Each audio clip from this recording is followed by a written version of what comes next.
ചുറ്റിക. ഇതിനെ ചുറ്റിക എന്ന് പറയാം. എന്നിട്ട് നമ്മള് നമ്മുടെ കൈ ഇങ്ങനെ പിടിച്ചിട്ട് എന്നിട്ട് നമ്മൾ പൊട്ടിച്ചിട്ടേ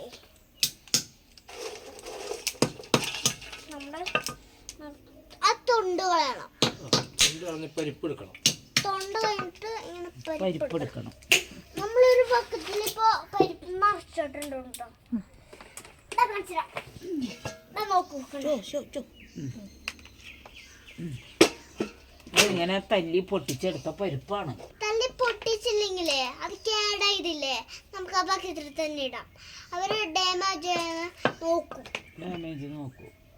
എന്നിട്ട് അതൊക്കെ ഡാമേജ് ഒക്കെ മാറ്റി വെക്കും. എന്നിട്ട് നല്ലത് എടുത്ത്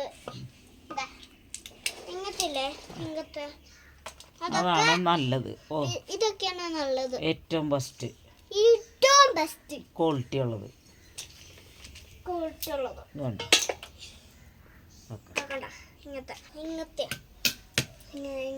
ഡാമേജ് അല്ലേ? ഡാമേജാ ഒക്കെ കടയിൽ കൊടുക്കാം നമുക്ക്. ഡാമേജ് ഒക്കെ ഇങ്ങനത്തെ കാശ് കുറയും.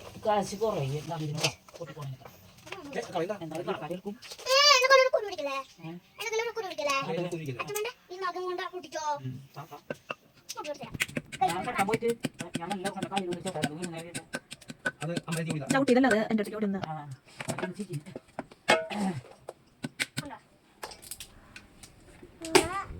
ഇത് ഡാമേജ് ആവുകൊണ്ട് ഇങ്ങനെ കിട്ടി. ഈ പരിപ്പൊക്കെ ഇല്ലേ, നമ്മൾ ഈ ചെറിയ ബക്കറ്റില്ലേ, വേണമെങ്കിൽ കുറെ ഉണ്ടെങ്കിൽ വലിയ ബക്കറ്റ് ഇടാം. ചെറിയ ബക്കറ്റ് ആണെങ്കിൽ ഇത് കുറച്ചേ ഉള്ളൂ. ബാക്കിയെല്ലാം ഇല്ലേ വെയിലത്ത് വെച്ചേക്ക് ഉണങ്ങാൻ. അത് നമുക്ക് ഈസി ആയിട്ട് പൊട്ടിക്കാം.